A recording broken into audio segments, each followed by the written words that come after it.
আর এই জুলুমের কারণটা কেন হয়েছে? আল্লাহ নবীর জীবনে যদি প্রথম দিকটা আমরা দেখতে পাই, আমার নবী পাক যখনই মক্কা জমিনে এসে এক আল্লাহ পাকের উপাসনার কথা বলল, লা ইলাহা ইল্লাল্লাহ আনা মুহাম্মাদুর রাসূলুল্লাহ, আল্লাহ কে সিवा कोई मालिक नहीं और मैं मोहम्मद अल्लाह के रसूल हूँ। ওই সময় আবু জেহেল, উতবা, সাইবা, আবু লাহাব আমার নবী পাকের বিরুদ্ধে লেগে গেল। তারা কেন বিরোধী করেছিল? তারা এক আল্লাহর উপাসনা করত না, তারা নকল 360টা খোদা বানিয়েছিল।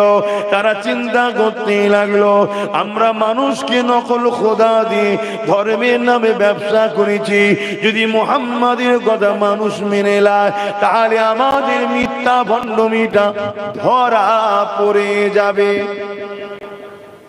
বিরোধীর কারণগুলো বুঝছেন তো নাকি?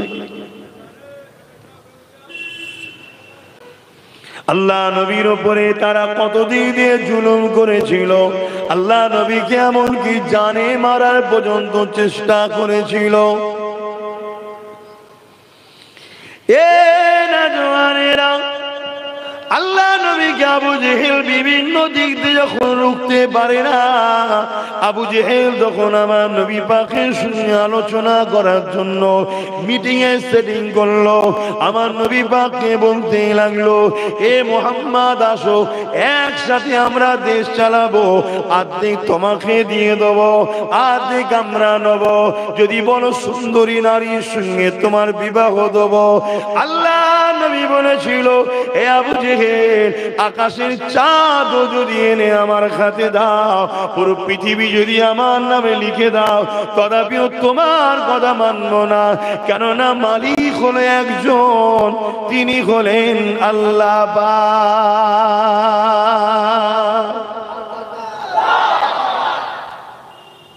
নবীর যে উম্মত হবে সে কখনো জালিমদের কাছে বিক্রি হবে? এটা তো মিলাতে হবে বাপ। আমার নওজওয়ানেরা, তরুণীরা, বাপেরা, আল্লাহ নবী যখন কথা মানল না, নবী পাককে সোশ্যাল বয়কট করে দিল। আল্লাহ নবী পাহাড়ে চলে গেলে, সেখানে গাছের পাতা ফলমূল খেয়ে রইলে, এবং রাতের আড়ালে অন্ধকারেতে গোপনে গোপনে মানুষের কাছে না ইনসাফের বাণী, মানবতার বাণী, ইনসানিয়াতের বাণী আল্লাহ নবী দিতে লাগলেন। এইভাবে দেখা যায় একজন, দুজন, তিনজন করে 39 জন আমার নবী পাকের হাতে হাত দিয়ে ঈমানের কলেমা পড়ে মুসলমান হয়ে যায়।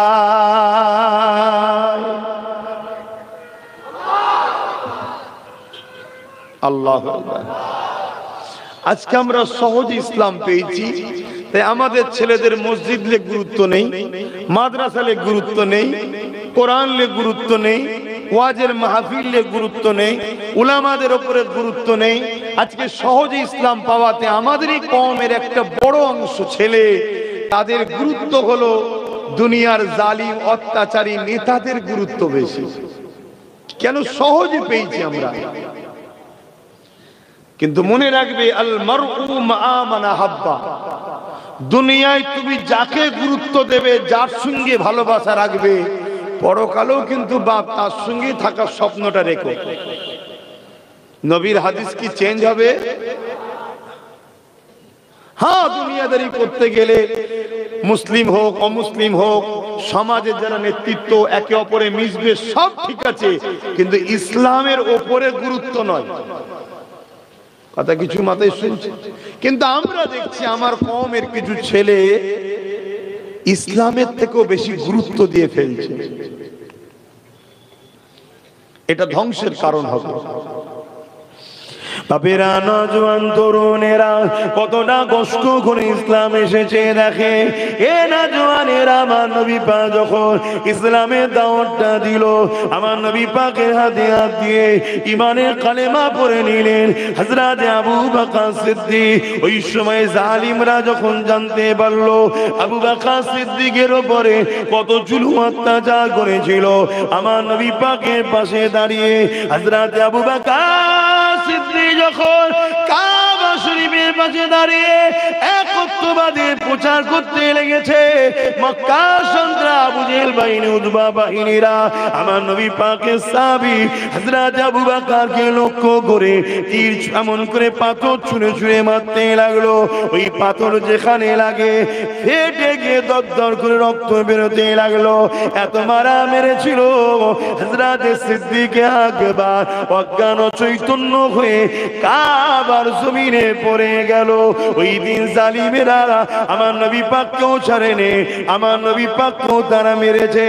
এ যুবকেরা, তরুণেরা, বাপেরা, তোমাদের অন্তরে যদি যারা পরিমাণ ঈমান থাকে, নবীর প্রেম ও মহব্বত থাকে, তোমাদের ঘরে একবার নয় 1,00,000 বার ভাবতে হবে আমরা কোন রাস্তায় পা বাড়াচ্ছি, কাদের সঙ্গে উঠা বসা করছি, কাদেরকে সহযোগিতা করছি। তাদের দ্বারা ভবিষ্যতে আমার নবীর দ্বীনের ক্ষতি হয়ে যাবে না তো? তারা ক্ষমতা জোরে মাদ্রাসাকে বন্ধ করে দেবে না তো? ক্ষমতা জোরে মসজিদগুলোই তালা মেরে দেবে না তো? ক্ষমতা জোরে ঈদগাহগুলোকে দখল করে নেবে না তো? ক্ষমতা জোরে কবরস্থান কোনো ফুটবলের মাঠ করে দেবে না তো? একটু আমাদের ঘরে বিবেচনা করা দরকার আছে না নাই? একটু আওয়াজ দিয়ে বলুন। আজকের কথা বলছি, আমার হুগলি জেলার হরিপাল বলে থানা, গতকালকে ঘরে ঢুকছি দেখি নওশাদ দাঁড়িয়ে আছে, কার সাথে ফোনে কি চিল্লাচিল্লি করছে। আমি কি হয়েছে রে, মানে বড় ভাই হিসেবে খোঁজ রাখা দরকার আছে না নাই? হ্যাঁ, ওর আমি গার্জেন। হ্যাঁ আচ্ছা, জান আপনাদের মহল্লাই তো? হ্যাঁ আচ্ছা, জান তো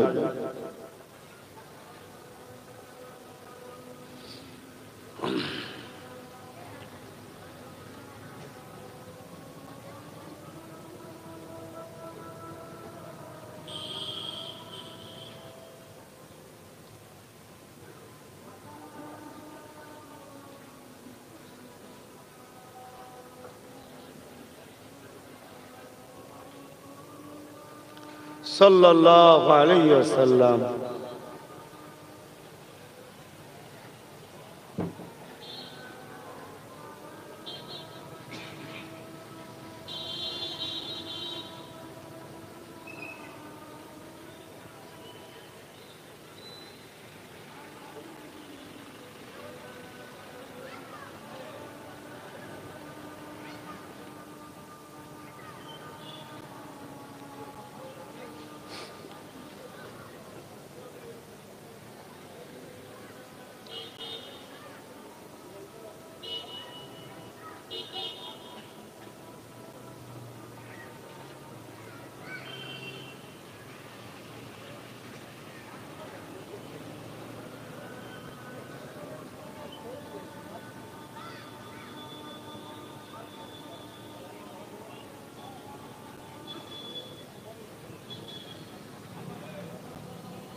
দরুদ শরীফ আল্লাহুম্মা সাল্লি আলা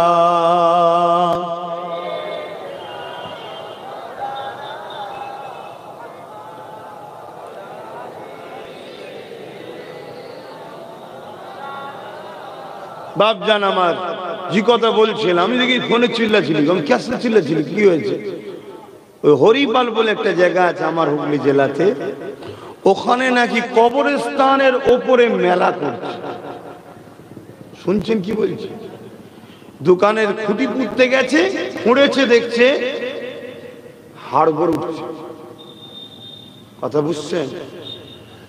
এবং ওই মেলার মধ্যে কবরের চিহ্ন পাওয়া যাচ্ছে, কিন্তু ক্ষমতার জোর আছে। তা বলছে আমি যাবো কালকে, তাই চিল্লাচিল্লি করছি। আজকে গেছে শুনলাম। তা আমি যেটা বুঝাতে চাইছি, তাহলে আমাদের তো একটু ভাবা দরকার। কাল আমরাও তো মরবো। আমাদের কবরের উপরে যদি বক্স লাগিয়ে ধুমধাম আওয়াজ হয়, কি গো ভাল লাগবে? তোমার বিবেক কি বলছে? ভাল লাগবে কি? তাহলে যারা মুরব্বীরা, তোমাদের মাই মুরব্বীরা চলে গেছে, কবরস্থান গুলো কি করে বাঁচবে, এটাও ভাবা দরকার আছে না? নাই? একটু ভাবো। আল্লাহ বাজার দিয়েছে, ছেড়ে দেয়নি। কেননা আমার নবী পাক অনেক কষ্ট করেছে। সাহাবা হুজুররা যখন আমার নবীকে নবী বলে, আল্লাহকে আল্লাহ বলে মেনে নিয়েছিল, মক্কার জালিম অত্যাচারী মুশরিকেরা, আবু জেহেল, উতবা, সাইবারা আমার নবী পাক সাহাবাদের উপরে কত জুলুম করেছে।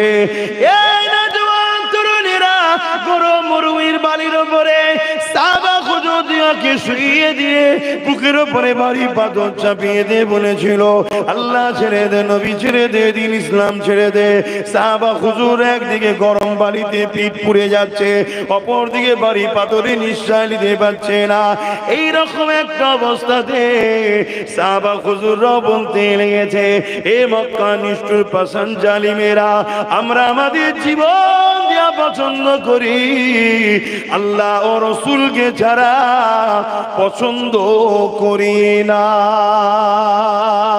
আরো জোরে বলুন সুবহান। এটা তো আমাদেরও বলা দরকার নাকি, যে আমরা জীবন দেয়া পছন্দ করি, আল্লাহ রসুল ছাড়া পছন্দ করি না। তবেই তো ঈমান নাকি? মুসলমান ঘরে জন্ম নিলেই মুসলমান? এ কি বাবা খালি সম্পত্তি নাকি? আল্লাহর নবী কি বলছেন, লা ইউমিনু আহাদুকুম হাত্তা আকুনা হাব্বা ইলাইহি মিন ওয়ালিদিহি ওয়া ওয়ালাদিহি ওয়ান নাস আজমাইন। অপর হাদিস শরীফ, লা ইউমিনু আহাদুকুম হাত্তা ইয়াকুনা আল্লাহু ওয়া রাসূলুহু আহাব্বা ইলাইহি মিম্মা সিওয়াহুমা মান আহাব্বা আবদাল্লাহ ইউহিব্বু ইল্লা লিল্লাহ। অপর হাদিস শরীফ, সালাসুন মান কুন্না ফীহি ওয়াজাদা বিহিন্না হালাওয়াতাল ঈমান, মান কানা আল্লাহু ওয়া রাসূলুহু আহাব্বা ইলাইহি মিম্মা সিওয়াহুমা ওয়া মান আহাব্বা আবদাল্লাহ ইউহিব্বু ইল্লা লিল্লাহ, ইলা আখিরিল হাদিস। তিনটা হাদিসেরই লক্ষ্য একটাই, সবকিছুর আগে জমি জায়গা, টাকা পয়সা, বাপ মা, ভাই বোন, এমনকি জানের থেকে বেশি যদি আল্লাহ ও রসুলকে মহব্বত না করতে পারেন, তার মধ্যে ঈমান নাই। তাহলে ঈমান কি? আমার শুনছেন তো নাকি? বাবেরা, নওজোয়ান তরুণেরা, নিঃশ্বাসের কোনো ভরসা নাই, নিঃশ্বাসের কোনো বিশ্বাস নাই। আজ আছি, কাল চলে যেতে হবে, আজ আছেন, কাল চলে যেতে হবে। এই নওজোয়ানেরা, দুদিনের দুনিয়ার ময়দানে পড়ে আখিরাতকে হারিয়ে ফেলবেন না। আজ আমরা সহজ ইসলাম পেয়েছি, মসজিদ মাদ্রাসা পেয়েছি, তাই আমাদের ধর্মের উপরে অত গুরুত্ব না। কিন্তু মনে রাখবেন, ইসলাম আর ইনসাফের না। ইসলাম যদি না থাকে ইনসাফ থাকবে না। ইসলাম ইনসানিয়াতের নাম। ইসলাম যদি না থাকে ইনসানিয়াত থাকবে না। ইসলাম আদবের নাম। ইসলাম লজ্জার নাম। ইসলাম সম্মানের নাম, ভক্তির নাম। যদি ইসলাম না থাকে গুণও থাকবে না। ইসলাম মা বাপের সম্মান দিবার না। ইসলাম যদি না থাকে মা বাপ সম্মান পাবে না। ইসলাম গরিবদেরকে খানা খাবার না। ইসলাম যদি না থাকে গরিবদের বাঁচার উপায় থাকবে না। আমার নবী পাকের প্রেমিকেরা তাই বলে দিয়ে যায়, আল্লাহ নবী সাহাবা হুজুরা ইসলামের জন্য অনেক কষ্ট করেছে গো। আমার নবী পাকের সাহাবারা আল্লাহর পক্ষে, নবীর পক্ষে দাঁড়াবার জন্য অনেক জুলুম অত্যাচার হয়েছে, সহ্য করতে হয়েছে। তারা নিজেদের জান জান পর্যন্ত দিয়ে দিয়েছে, ইসলামকে বুকে করে ধরে রেখেছে। হাদিসের মধ্যে পাওয়া যায় আল্লাহ নবীর একজন সাহাবী ছিলেন হযরত খুবাইব রাদিয়াল্লাহু তাআলা, এমন করে তিনাকে খ্রিস্টানেরা বন্দী করে এবং তিনার সঙ্গে আরো কেউ সাহাবা হুজুররা ছিল, ওই খ্রিস্টানরা বন্দী করে নিয়ে যায়। ওই বন্দী করে নিয়ে যাবার পরে হযরত খুবাইব হুজুরকে বলেছিল, তিনার সাথীদেরকে বলেছিল, এ খুবাইব, আল্লাহ ছেড়ে দাও, নবী ছেড়ে দাও, আমরা তোমাকে খ্রিস্টানের রাজত্বের অনেক বড় একটা এলাকার গভর্নর বানাবো। এ খুবাইব, তোমার সঙ্গে আমাদের সুন্দরী নারীর বিবাহ দিয়ে দেবো। এ খাব্বাব রে, তুমি খুবাইব রে, আল্লাহ ও নবীকে ছেড়ে দাও। হযরত খুবাইব হুজুর বলেছিলেন, আমি সব ছাড়তে রাজি আছি, আল্লাহ ও নবীকে ছাড়তে রাজি নয়।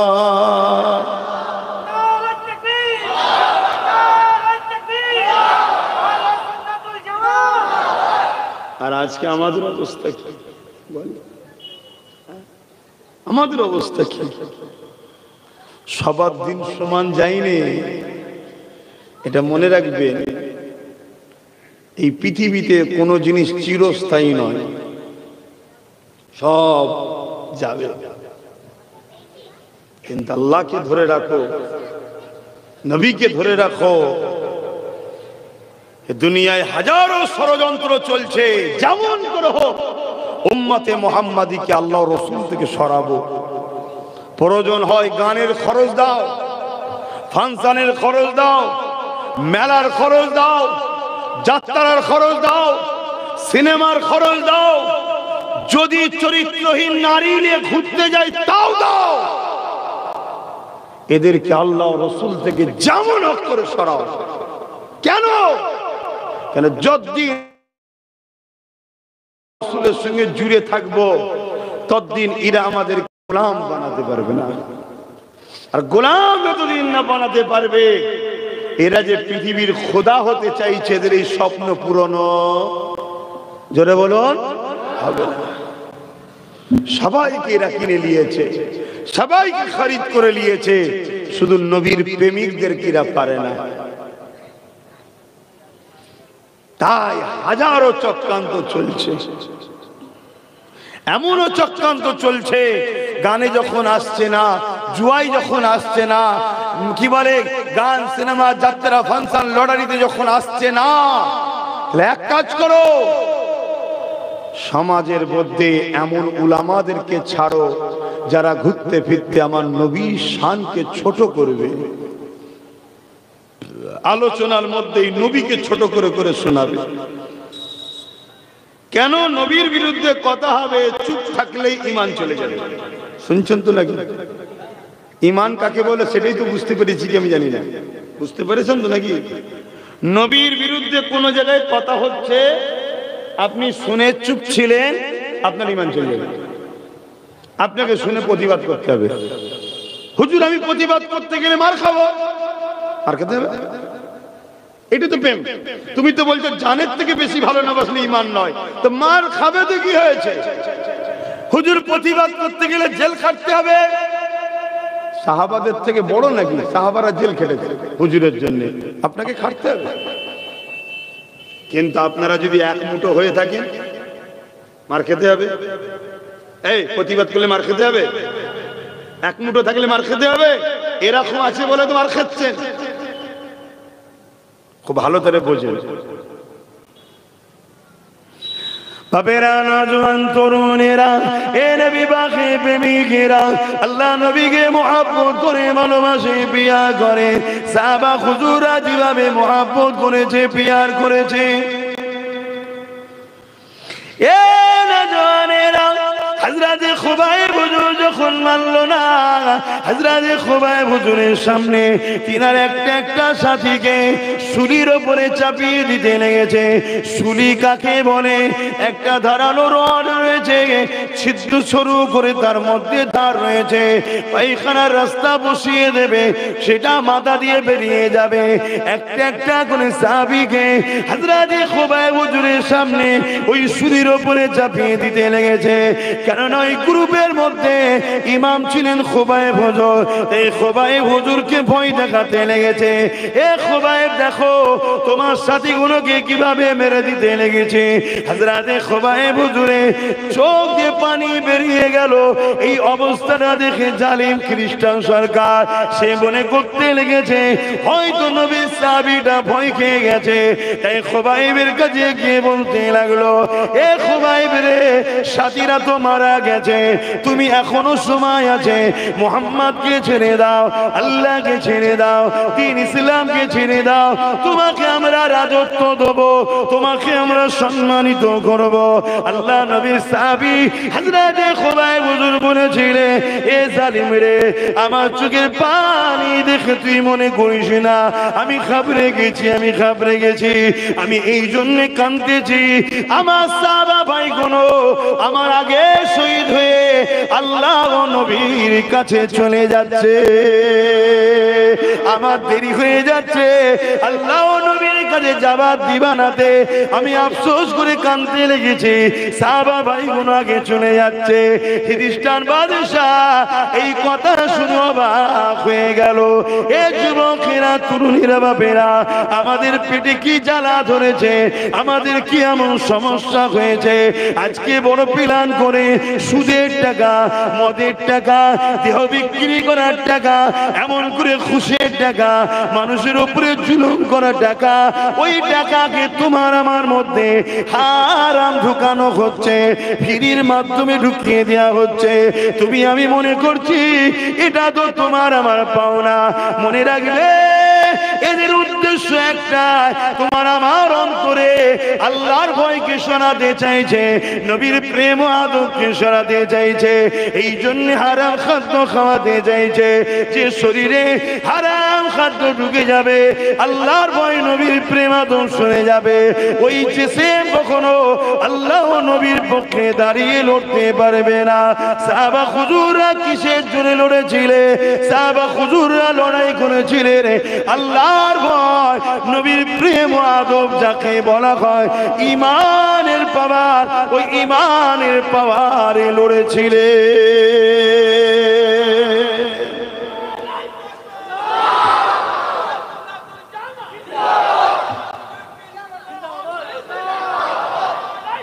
আল্লাহ, আমার আব্বা জানেরা, আমার আলোচনায় কষ্ট হচ্ছে না তো?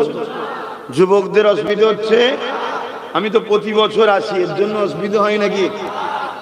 কারণ এই ছেলে কোনো সংগঠনের ছেলেরা ভালোবাসে, ভাইজান আপনাকেই যেতে হবে, আমিও তো বলি ঘুরিয়ে ফিরিয়ে নিয়ে যা, কিন্তু এরা ছাড়বে না, না আপনাকে যেতে হবে। তা আসি, আপনাদের অসুবিধা হয় না তো?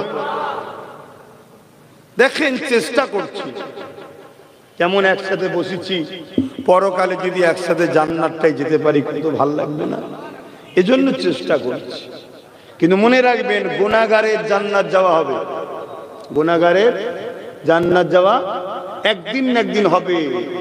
গুনার মাফ করে শাস্তি খেটে হলেও যাওয়া হবে, কিন্তু ইসলামের ক্ষতিকারক বেঈমানদের কখনো কিন্তু জান্নাত যাওয়া, বলুন বলুন, মুনাফিকি করবেন না। অনেক রকম চক্রান্ত চলছে। আপনি জানেন ইসলামকে মিটাবার জন্য মিলিয়ন মিলিয়ন বিলিয়ন কোটি ডলার টাকা খরচ হয় ইসলামকে মিটাবার জন্য।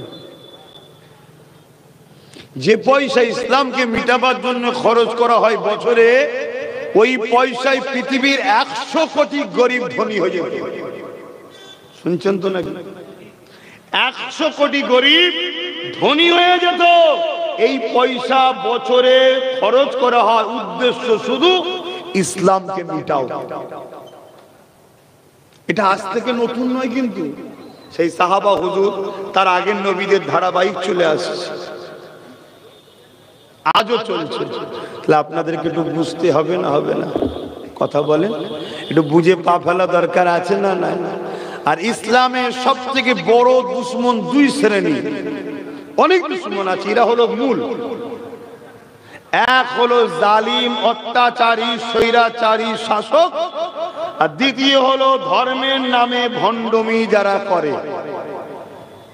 শুনছেন তো? এই দুই হলো ইসলামের সব থেকে বড় দুশ্মন। কেন? ইসলাম আসাতে এই ভণ্ড ধর্মধুন সব ভণ্ডমি কেটে গেছে, এদের থেকে মানুষ সরে যাচ্ছে। শুনছেন না শোনেন না? দ্বিতীয় হলো ইসলাম আসাতে রোম বলুন, শ্রী পারস্য বলুন, কেসরা বলুন, তাম পৃথিবীর অত্যাচারী জালিম শাসকদের জুলুম খতম হয়েছিল। তাই এদের আবার ভয় হয় ইসলামে আর একজন আসবেন মাসিহ, ইসলামে আর একজন আসবে ইমাম, হযরত ইমাম মেহেদী আলাইহিস সালাম। এই পৃথিবী থেকে সমস্ত রকম অন্যায় অত্যাচার খারাপিকে মিটিয়ে পুরো পৃথিবীতে শান্তি প্রতিষ্ঠিত করবে। জোরে বলুন সুবহানাল্লাহ। তাই এরা যেমন করে হোক চেষ্টা করছে ইসলামের ঘরের ছেলেগুলোকে যে কোনো ভাবে ইসলাম আল্লাহ ও রাসূলের থেকে সরানো।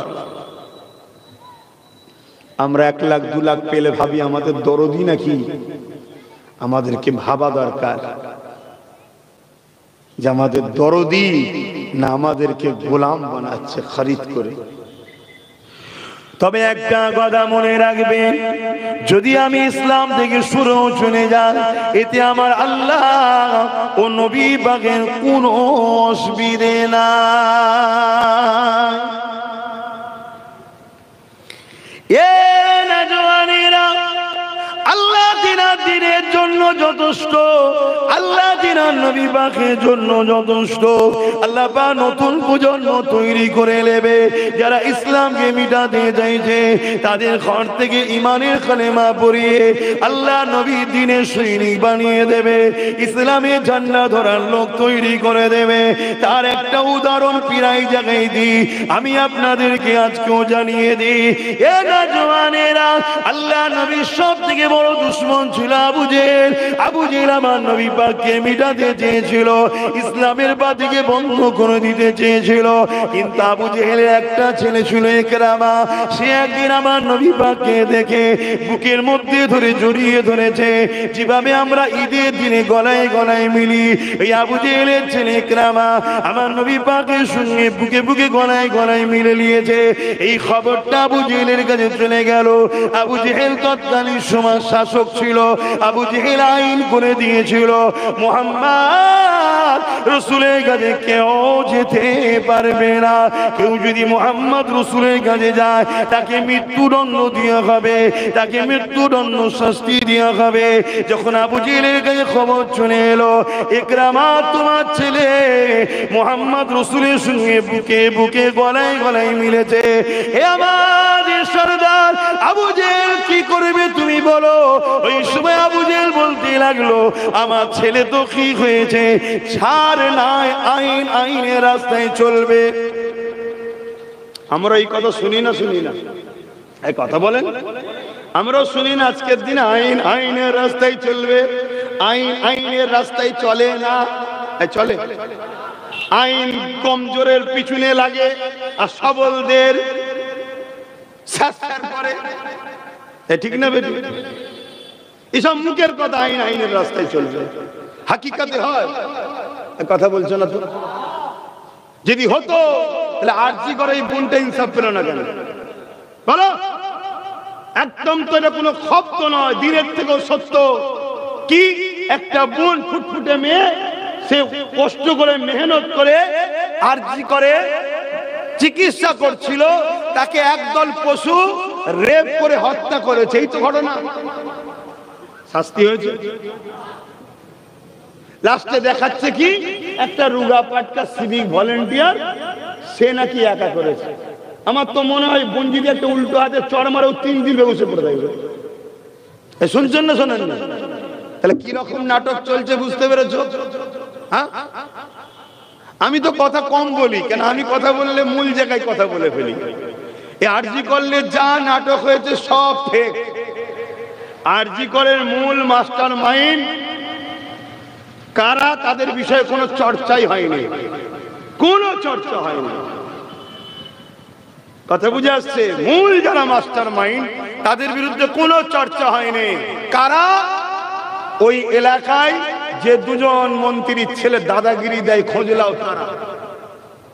কিন্তু সে বিষয়ে কোনো কথাই হবে না, মিডিয়া সে বিষয়ে কথাও বলবে না। কেন? ঘটনা শেষ, মিডিয়ার অফিসের টাকা এসে যাবে।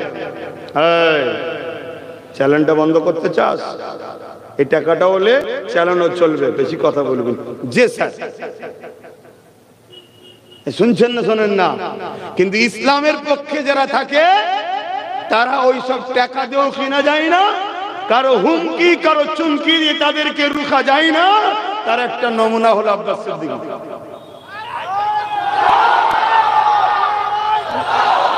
এইরকম দ্বারা লক্ষ লক্ষ যদি যুবক আগামী দিন তৈরি হয়, তাহলে জালিমদের খবর খারাপ হবে না? হবে না? জালিমরা চাইবে, কথা বলে। আর জালিমদের হাতে টাকার কম আছে? আমার ভারতবর্ষে পার বছরে যা ইনকাম, ভারতের 140 কোটি লোক আছে, মাথা পিছু নগদ 40 লাখ টাকা করে দেওয়া যাবে। কত টাকা বুঝতে পারছেন? টাকা করে যাচ্ছে, শুনছেন না? শুনছেন? আর অথচ আমার ভারতবর্ষে আজকে 80 কোটি লোক ডেলি একবেলা খেতে পায়, তো আর একবেলা খেতে পায় না। কত কোটি? 80 কোটি। আর আমার দেশের টাকা কত? পার মাথা পিছু কত করে পাবে? 40 লাখ। 140 কোটি লোক আছে, পার মাথা পিছু যদি নগদ করে গুনে দেওয়া হয়, এক একজন 40 লাখ করে পাবে। এরপরও গরিব কত? 80 কোটি। কত গরিব? যারা একবেলা খায় আর একবেলা খায় না, আর দুবেলা খায়, বাইক সাইকেল নেই। এ সংখ্যা ধরলে তো আরো বেড়ে যাবে রে বাবা, ওটা পরের বিষয়। 80 কোটি লোক আছে যারা একবেলা খায় আর একবেলা খায় না। এরকম গরিবের সংখ্যা বলছে 80 কোটি আমার ভারতবর্ষে আছে। শুনছেন তো নাকি? মুসলমান ভারতবর্ষে কত? 20 কোটি। শুনছেন তো নাকি? 20 কোটি। 20 কোটির মধ্যে কি সবাই আবার একবেলা খায় একবেলা খায় না এমন আছে নাকি? আল্লাহ শুকর, খাবার অভাব আমাদের নেই। বলুন ঠিক না বেটি? বলুন আলহামদুলিল্লাহ। কেন? রেজেকের মালিককে জোরে বলুন। তারপরও ধরছি 20 কোটি ধরুন, ধরে নিচ্ছে, আমাকেও ধরলে বলছি, ধরুন আমি 20 কোটি নিয়ে আমিও আছি, তাহলে 80 থেকে 20 বাদ গেলে কত হয়? এই 60 কোটি যারা একবেলা খায় আর একবেলা খেতে পায়নি, রে কারা? শুনছেন? আমি তো তাই ভাবাই অনেক জায়গায় গিয়ে যে ভাই মসজিদ থেকে তো খুব নাচানাচি করলি, পেলি কি? বলছে কলা। কলা তো বাঁদরকে দেয় রে, তোকে কি দিল? বলছে কলাই দিয়েছে, তার মানে কিছু দেয়নি। তাহলে কি পেলি? নেচে। তোকে নেচিয়ে দিয়ে 60 কোটি, তার মধ্যে তোরাও পড়ছিস, খেয়াল করে দেখ। শুনছেন না? শোনেন না? তা ইসলাম এই জুলুমকে কি পছন্দ করে? এই যে 80 কোটি লোক খাবে না, আর 2-20 লক্ষ লোক, বেশি নয় 20 লক্ষ লোক হয়তো ভারতবর্ষে, যারা লক্ষ লক্ষ কোটি টাকার মালিক, অতও নয়, বেশি বেশি বলছি। তাহলে এইটা কি ইসলাম পছন্দ করে? ইসলাম কি বলছে? তাহলে ইসলাম যখন এর বিরুদ্ধে, তাহলে যারা 2-20 লক্ষ রয়েছে ওরা তো চাইছে ইসলামটাকে মুছতে হবে। কি করে মুছবি? ওই 60 কোটি যে আছে ভিখারি, খাওয়া 200 টাকা দিয়ে মধ্যে, 200 টাকা দিয়ে মধ্যে একবেলা খাইয়ে দে, দিয়ে বল মার, মুসলমানদের মসজিদ ভাঙ, হই হই কর, এই স্লোগান দে, দুশ্মনী তৈরি কর। এই তো করছে।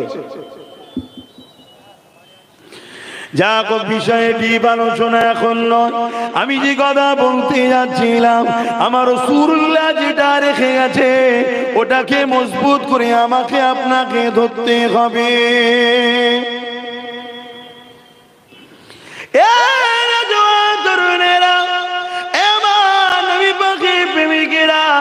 আজ আমরা সহজে মসজিদ মাদ্রাসা পেয়েছি, দ্বীন ইসলাম পেয়েছি, এজন্য আমাদের গুরুত্ব নাই।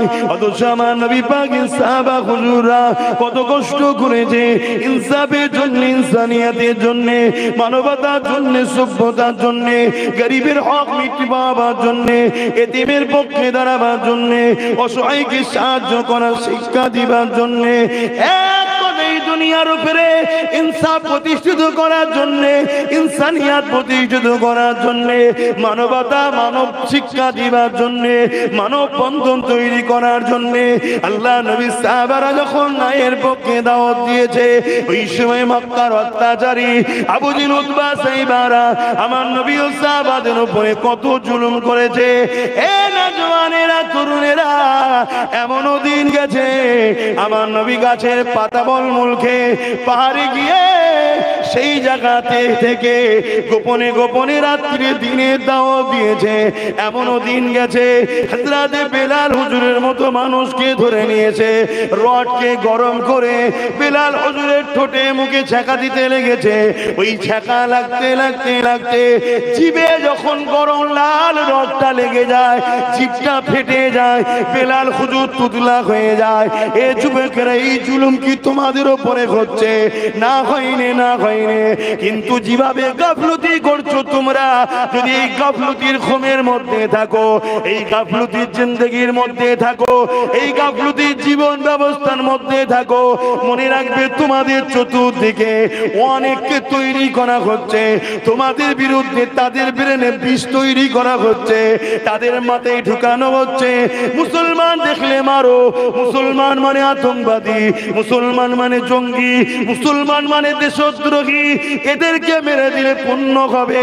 যেমন সাপ দেখলে তুমি আমি বিষধর বলে মারি, ওই রকম তোমাদের পিছনে কোটি কোটি টাকা খরচ করে ক্ষমতাশালী শাসকেরা তাদের আড়ালেতে, তাদের আন্ডারেতে, তাদের ছায়াতলেতে এই জঙ্গি সন্ত্রাস তৈরি করা হচ্ছে, যারা আগামী দিন তোমাদের বেটিদের উপরে, তোমাদের বোনেদের উপরে, তোমাদের বাচ্চাদের উপরে তারা হিংস্র পশুর ন্যায় ঝাঁপিয়ে পড়বে, যে ঝাঁপানোতে তোমাদের পেটিগুলোর ইজ্জত চলে যাবে, তোমাদের বাচ্চাগুলো হত্যা হয়ে যাবে। যেমন আজকে প্যালেস্টাইনের বুকে হচ্ছে, 45,000 বাচ্চাকে কাফন পরতে হয়েছে। তাই বলবো, একটু ভেবে চিনতে পা ভালো, আগামী দিনটা বড় ভয়ানক আসছে। রাসূলুল্লাহ যে নয় তার সঙ্গে তুমি থেকো না, যে আল্লাহর নয় তার সঙ্গে তুমি থেকো না। তার বিরোধী যদি করতে না চাও, না করে গিয়ে যাও, কিন্তু তাকে সহযোগিতা তুমি করো না। কেননা মনে রাখবে, আল্লাহ বা কোরআনে জানিয়ে দিয়েছে, এ দুনিয়ার মানুষেরা তোমাদের প্রকাশ্য দস্যু হলো এই শয়তান। এই শয়তান প্রকাশ্য তোমাদের শত্রু। এই শয়তান যাদের ইশারাতে চলে, শয়তান যাদেরকে কন্ট্রোল করে, তাদের সঙ্গে তোমরা যদি বন্ধু করো, আমার আল্লাহ তাদের হাতে তোমাদেরকে মিটিয়ে দেবে। এটা কোরআনের ঘোষণা তোমাদেরকে জানালা। এখনো সময় আছে, আল্লাহর দিকে ফিরে আসো, নবী পাকের দিকে ফিরে আসো। হয়তো চলার রাস্তাটা একটু কঠিন হবে, কিন্তু মনে রাখবে, ইতিহাস বলছে আমার নবীর পক্ষে যুগে যুগে যারা ছিল, আমার আল্লাহ তাদেরকেই বিজয় দিয়েছে। এ যুবকেরা, তার একটা ছোট্ট নমুনা বলে যাচ্ছি। সুলতানে হিন্দ, গরিবে নওয়াজ খাজা মঈনুদ্দিন আজমেরি এই হিন্দুস্তানের জমিনে যখন আসে, হুজুরের বিরুদ্ধে অনেক ষড়যন্ত্র হয়েছিল। হুজুরকে ঢুকতে দেওয়া হবে না, হুজুরকে আসতে দেওয়া হবে না, হুজুরকে রুখে দেওয়া হবে। কিন্তু আমার আল্লাহ রসুল যার সাথে আছে, পৃথিবীর কোন শক্তি তাকে মিটাতে পারে না।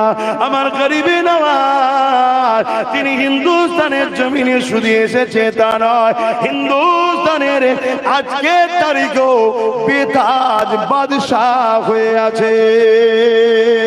আরো জোরে বলুন সুবহান।